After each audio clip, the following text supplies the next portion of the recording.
Have you ever felt that burning urge that refuses to go away, even when you try to extinguish it?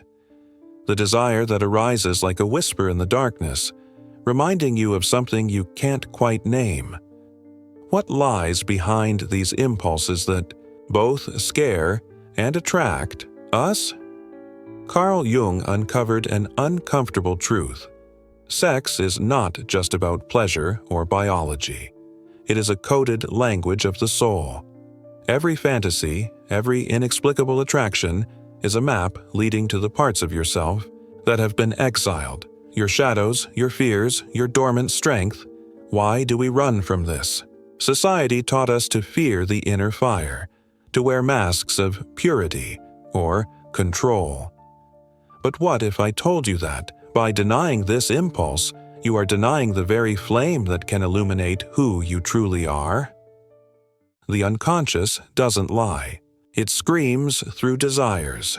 And the question that will now echo within you is, what is your body trying to tell you, while your mind turns a deaf ear? The journey begins here. There is no turning back. Are you ready to listen? The price of denial. What happens when we lock our desires in the basement of the mind? They don't disappear, they just change shape. Repressed sexual energy turns into anxiety that eats away at the night, obsessions that cling like shadows, or aggression that explodes in the most unexpected places. Our body speaks through symptoms.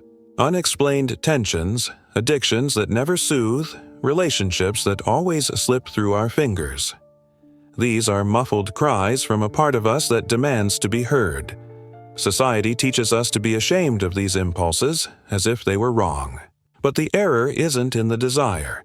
It's in how we suffocate it. Denying this force is like trying to hold back a river with your hands. The water always finds a way, even if distorted. Compulsions, irrational fears, even psychosomatic illnesses can be the price of this inner war. Jung warned, what is not integrated becomes a burden. When we label our inner fire as sin or weakness, it doesn't go out. It just burns inward, silently. But there is another way out. And it begins when we stop treating desire as the enemy and start decoding its hidden message. Healing is not about control, but about having the courage to face what we were taught to fear. The invisible lovers within us. Why do we fall in love precisely with those who destabilize us? Jung revealed that we carry inner characters, the anima, the feminine in men, and the animus, the masculine in women, which we unconsciously project onto others. They are mirrors of the qualities we deny in ourselves. When we are captivated by someone who radiates confidence or extreme sensitivity, we are often seeing a reflection of the part of us that has been forgotten or rejected. The problem begins when we mistake this projection for true love, creating relationships based on illusion. These archetypes explain that frustration that arises months after passion, when the partner changes. In truth, they never changed. We just stopped seeing in them what we needed to find within ourselves. Integrating these aspects doesn't mean becoming androgynous, but embracing our full complexity. The man who acknowledges his anima develops emotional depth. The woman who embraces her animus gains strength without losing tenderness. The true loving encounter only happens when we stop seeking in the other what we lack and begin to dialogue with these inner voices. Then, the relationship ceases to be an escape and becomes a mirror of mutual growth, when the body speaks the language of the soul. How many times have you found yourself seeking in someone else's embrace what no embrace can truly give? That hunger that goes beyond the skin, the secret longing to feel whole again. Jung saw the sexual act not just as a union of bodies, but as an unconscious ceremony in which we try to gather the scattered pieces of ourselves. Moments of intimacy reveal more than pleasure. They expose our deepest wounds. That hug we want tighter, the specific way we long to be touched, even the fantasies that shame us, all carry clues. They are symbols of what was lost, repressed, or never allowed to blossom. Behind the obsessive search for new partners or experiences often lies the cry of an inner child who never felt seen. We turn beds into altars where, unknowingly, we repeat rituals of acceptance we failed to receive when we needed them most. But what if the real orgasm wasn't in physical ecstasy, but in the moment we recognize our own wholeness? When we stop demanding others to complete us, we discover that the most intense pleasure comes from the meeting of two already whole people. Sex ceases to be an escape and becomes a sacred dance. We no longer use the other as a remedy for our loneliness, but instead celebrate together the beauty of being, each of us a complete universe choosing to share its mystery. Becoming who you always were. What happens when we stop running from the parts of ourselves we've hidden even from our own gaze? Jung called this path individuation, not a quest for perfection, but the courage to embrace all our contradictions. It's the process, in which we stop being fragments and begin to become whole works of art. This journey begins in the basement of the psyche, where our oldest fears and forbidden desires live. To integrate the shadow doesn't mean becoming dark, but recognizing that light only exists because we've known the darkness. Every rejected aspect we reclaim gives back a piece of the power we had lost. Sexuality, when lived consciously, becomes an ally in this process. The desires that once embarrassed us reveal themselves as teachers, showing where we are still trapped in borrowed guilt or inherited fears. Pleasure stops being taboo and becomes a thermometer of our inner freedom. But take note, individuation is not a destination, but a path. There is no final point where we arrive, only the daily choice to live more truthfully each day. Stumbles are not failures, but lessons carved by hand in the raw flesh of experience. When we accept this dance between light and shadow, something magical happens. We stop seeking permission from the world to exist and begin to radiate the quiet authority of someone who knows they are already whole, imperfections and all. Sex, love, life, everything transforms when we become the authors of our own story. The great theater of desire.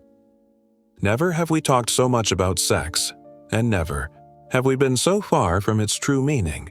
We live in the age of hyperexposure, where bodies have become products and intimacy is turned into performance. But how many of those clicks, views, and disposable encounters truly feed the soul? Today's society offers us a false dilemma. Either we repress our eroticism as sin, or we consume it as entertainment. In both cases, we lose contact with the sacred that dwells in our flesh. We turn desire into currency, either to sell or to buy validation. Notice how digital pornography has created generations that confuse performance with pleasure, where the other's body is a territory to be conquered, not a sacred space to be discovered. On social media, sensuality has become an empty pose, stripped of mystery and true connection. But the worst effect of this distortion is internal. We begin to treat our own desires as commodities. We quantify our worth by the number of matches, turn encounters into collectibles, reduce ecstasy to a pursuit of likes on the skin. Behind this insatiable hunger lies a cruel irony. The more sexualized the bodies, the hungrier the souls. The real revolution isn't in showing more, but in feeling more deeply, not in how many desire us, but in how fully we allow ourselves to live each fiber of that desire. The dance between extremes. Between repression that imprisons and excess that drains, there lies a third path, the one Jung called transcendence. It's not about denying desire or getting lost in it, but about learning its secret language. How do we turn fire into light without burning or going out? Balance begins when we understand that our impulses are not enemies, but messengers. That sudden desire, the fantasy that surprises us, the attraction we don't understand, all carry maps to inner territories yet unexplored. Wisdom lies in listening without losing ourselves.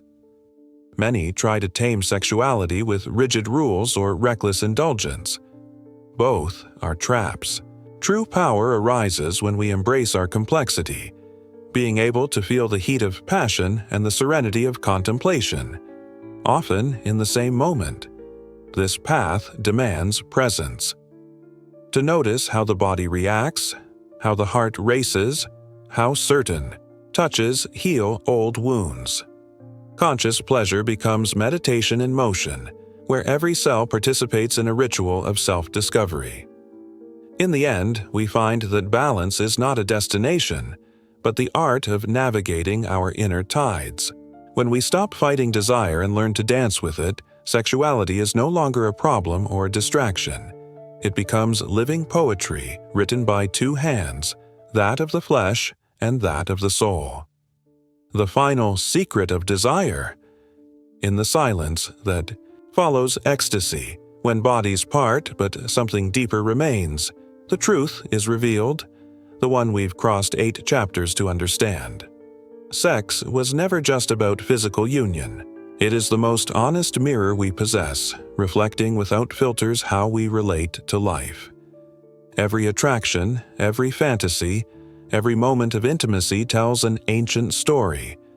They are living metaphors of how we deal with power, vulnerability, surrender, and fear. When we embrace someone, we also embrace every version of ourselves still fighting for acceptance. Jung left us this map. Sexual desire is a shortcut to the unconscious, a direct portal to our deepest archetypes. What most excites or frightens us in another reveals exactly what still needs to be loved in ourselves. This journey doesn't end here. Each new day brings opportunities to look at our impulses with curiosity instead of judgment. To see in desire not a master to be blindly obeyed, nor an enemy to be fought, but an inner sage whispering truths our rational mind has yet to understand. The invitation remains. The next time your body trembles with pleasure or your heart races with desire, pause. Ask yourself, what part of me is speaking right now? In that answer, you will find not only the secret of your sexuality, but the key to your evolution. The mirror is before you. All it takes is the courage to face your full reflection.